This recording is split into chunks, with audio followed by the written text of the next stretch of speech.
VIP 투자 전략 시간입니다. 4월 24일 월요일 시장 함께하고 계십니다. 양우석 해설위원님과 함께하도록 할게요. 어서 오세요. 네, 안녕하십니까. 네, 반갑습니다. 네. 프랑스 대선 결선에 있어서 마크롱과 르펜 근소한 차이로 좀 1, 2위를 다투게 되었다라는 이야기가 나오게 되면서 유로화가 급등하는 모습이 나타났습니다. 거의 한 5개월 만에 최고치를 기록한 것으로 보여지고 있는데요. 시장 전반적인 해외 시장의 분위기는 어떤지 함께 좀 확인을 해보도록 할게요. 예, 프랑스 대선의 그 결과 어느 정도 윤곽이 잡힌다는 것, 이것이 전 세계 증시, 특히 그 결과가 알려져서 이제 막 증시에 영향을 받고 있는 아시아 증시가 아주 민감하게 현재 반응을 하고 있죠. 프랑스 대선은 좀 재미있었어요. 현재 시장에서 가장 현재 피했던 또는 가장 긴장을 했던 시나리오는 극좌 극우가 서로 만나는 2차 대선에서 말이죠. 2차 대선 투표에서 만나는 그 시나리오였던 건데, 그거는 피했죠. 그리고 현재 지금 지지율 1위를 얻고 있는 또 투표 찬성표도 지지표도 많이 받은 마크롱 중도파 후보가 현재 2차 대선에서도 유리한 고지에 올라섰다 하는 것, 이것이 큰 호재로 작용이 됐다는 거죠. 자칫 만약에 프랑스마저도 현재 EU 내지 더 나아가서 유로존에서 이탈하게 되는 경우에는 그 파장이 영국이 빠져나가는 것보다 더 크다는 거죠. 영국은 EU에 몸담고 있긴 있었지만, 즉 현재 EU의 단일 시장 내에는 있었지만 유로존, 유로화라고 하는 화폐를 쓰지는 않았습니다. 하지만 프랑스는 다르죠. 현재 유로존, 유로화 화폐를 쓰고 있는 유로존 국가 중 두 번째로 중요한 국가입니다. 여기가 빠져나간다는 것은 유로존 자체가, 또 더 나아가서 EU 자체가 완전히 깨진다는 얘기가 되거든요.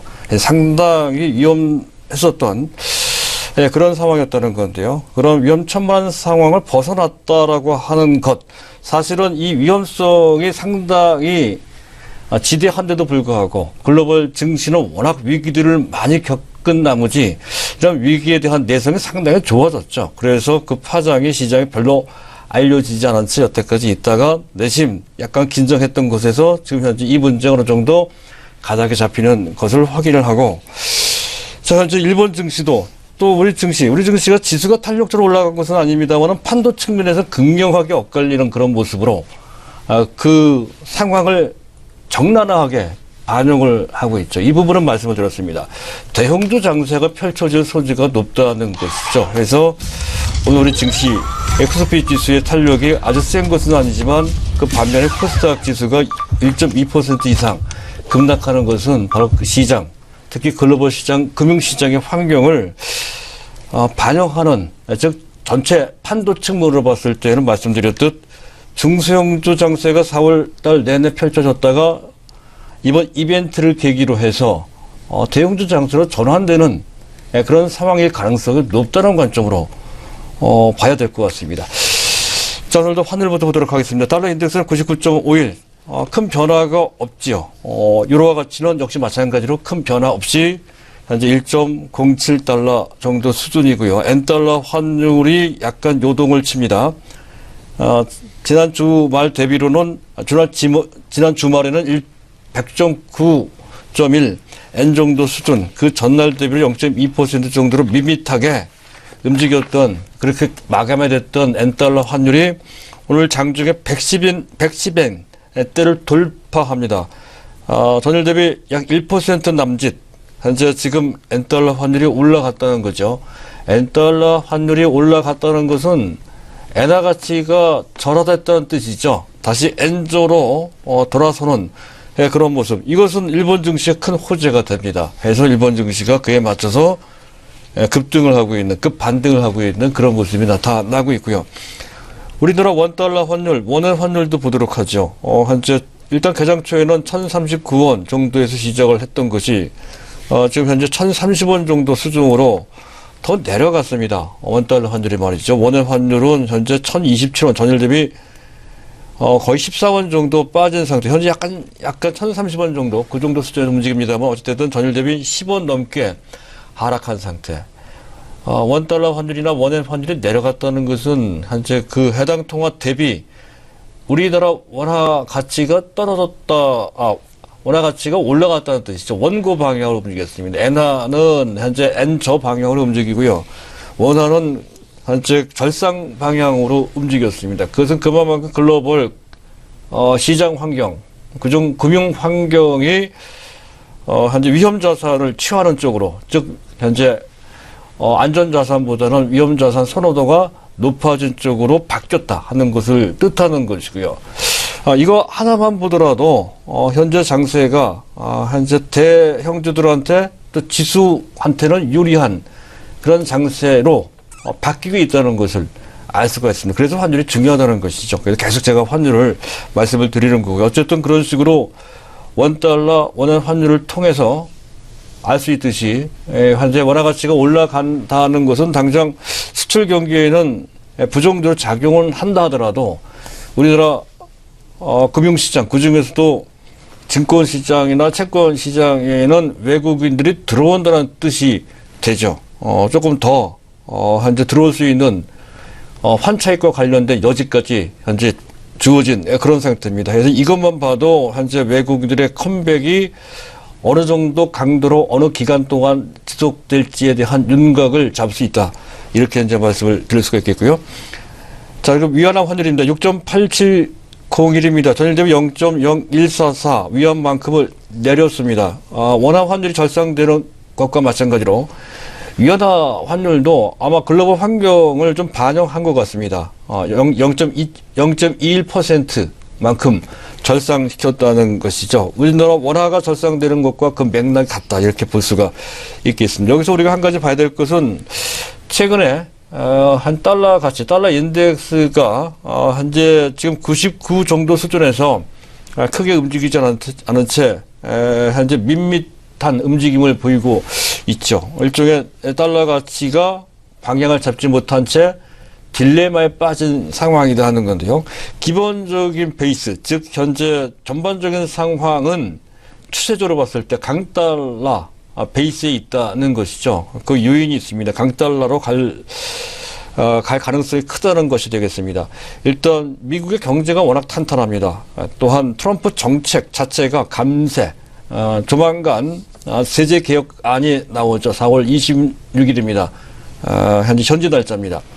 그런 것이나 또 인프라 투자도 마찬가지죠. 보호무역도 어느 정도 역할을 하게 됩니다. 보호무역을 하면 피해 당사국 대비 미국은 좋단 말이죠. 뭐 그런 거. 그리고 또 결정적인 것은 추세적인 또 현재 또 장기간 이루어질 금리 인상입니다. 이런 것 등은 강달러를 유발하는 구조적 요인이 된다는 거죠. 추세적으로 계속 강달러 베이스로 작용이 될 겁니다. 환율 트레이딩 하시는 분들은 감안하셔야 되고요. 그리고 약달러를 유도하는 여러 가지 요인도 있습니다. 가장 대표적인 것은 트럼프 정부, 그중에서도 트럼프 대통령. 이 사람은 현재 강달러를 피하는 그런 생각을 갖고 있죠. 약달러를 선호를 합니다. 오히려 노골적으로 시장에 개입하는 그런, 남들이 하면은 뭐라고 그러고요. 자기가 할 때는 서슴없이 하죠. 시장에 개입하는 그런 모습까지 자행을 하고 있는 그런 정도로 약달러를 아주 선호를 합니다. 또 현재 또 그것이 아니라 하더라도 최근 미국 외 주변 국가들, 현재 유럽도 마찬가지고 일본은 상당히 노골적으로 상당히 좋아지고 있습니다. 우리나라도 마찬가지죠. 신흥국 다른 국가들도 마찬가지입니다. 그들의 미국 외 국가들 경제 섹터들의 경기 상황도 좋아지고 있습니다. 따라서 미국만 좋아지는 것이 아니므로 현재 강달러 요인이 상쇄되는 그런 현재 상황의 전개돼서 단기적인 변수로 충분히 작용될 수 있다는 것이죠. 이런 것을 토대로 본다면 현재 지금 원달러 환율은 당장 1,100원 이하로 내려갈 것 같지는 않습니다. 1,110원 내지 20원 정도 저점을 형성하고 추세적으로 연말쯤 돼서는 한 1,100, 1,200원 근처 그런 정도로까지 전약 후강, 현재 환율로 봤을 때는 전약 후강이고요. 원화 가치로 봤을 때는 전강 후약이 되겠습니다. 그런 흐름이 예상된다 하는 것까지를 어느 정도 윤곽을 잡고 환율 추이를 보고 또 미세하게 움직이는 그런 환율에 대한 변동성도 계속 체크를 해 나가면서 금융시장과 함께 보시면 되고요. 자, 미국의 국채금리입니다. 2.246%로 금리가 결정이 됐고요. 국고채도 우리나라 국고채입니다. 10년 물짜리입니다. 2.165. 그 스프레드, 그 금리 차, 양국의 장기물의 금리가 원래도 약간 다시 벌어지고 있습니다.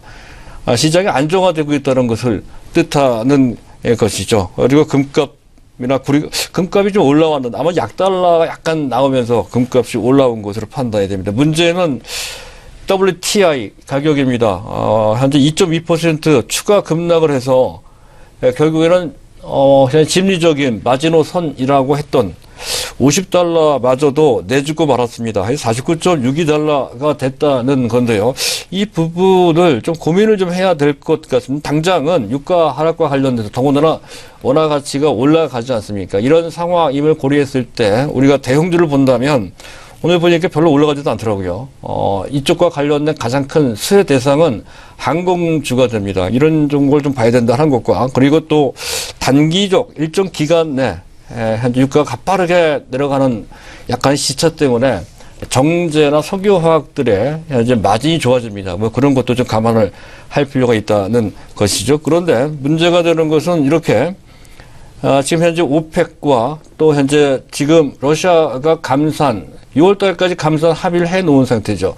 추가적인 현재 감산 연장을 도모하고 있다는 건데요. 그들의 회동이 있죠. 4월 달에도 있었고 그리고 5월 달에도 있습니다. 해서 5월 달에 현재 6개월 정도 더 연장을 하자.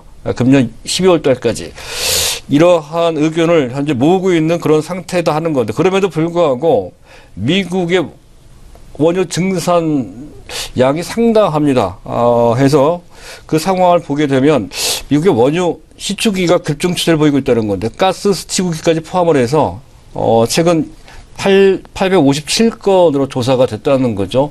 불과 2년 전까지만 하더라도 그 절반도 되지 않는 404건이었습니다. 그런 것이 2년도 채 되지 않는 사이에 거의 2배 이상으로 현재 원유 시추기가 급증을 했다 하는 것을 보면 알 수 있듯이 지금 현재 그들의 채산성이 상당히 높아진 것으로 판단이 됩니다. 종전 배럴당 그들의 현재 생산 단가는 65달러 정도 수준이었다는 건데요. 최근 들어 각종 현재 구조 조정 및 기술 개발 등을 통해서 지금 현재 배럴당 개발 단가가 40달러대 수준 또는 그 이하로 떨어졌다는 분석까지 나오고 있습니다. 따라서 현재 WTI 가격이 40달러 이상만 돼도 채산성이 남는다는 거죠. 그들은 현재 그런 시장 논리상 이익만 나면 증산할 소지가 상당히 높다는 것이죠. 아무리 오펙과 러시아가 감산을 한다 하더라도 그런 식으로 미국 세일 오일 업체들이 증산을 하는 경우에는 감산 효과가 상쇄된다 하는 것 때문에 전에도 말씀드렸듯이 유가가 상승하는 데는 한계가 있다는 건데요. 알게 모르게 미국의 전체 산유량이 많이 늘었습니다. 원래 840만, 일일 생산량입니다. 840만, 50만 정도였던 것이 어느새 925만 정도 수준으로 크게 올라왔고 역사적 최고치가 961만 배럴이라고 합니다. 거기에 육박할 정도로 이런 정도의 상태, 또 아직도 마진이 남는 상태라고 한다면 여기서 멈추지 않은 채 1000만 배럴도 넘기는 수준으로 진행될 소지가 좀 있어 보입니다. 그렇다면 아무리 추가적인 감산 연장을 한다 하더라도 그 유가는 일정 한계를 맞이할 소지가 높다. 이렇게 볼 수가 있어서 결국 유가는 금년 유가 전망은 대략 한 45달러, 배럴당 45달러 내지 전고점이 54달러입니다. 54달러 정도의 박스권대에 갇힐 소지가 높다 하는 관점으로 보실 필요가 있겠습니다.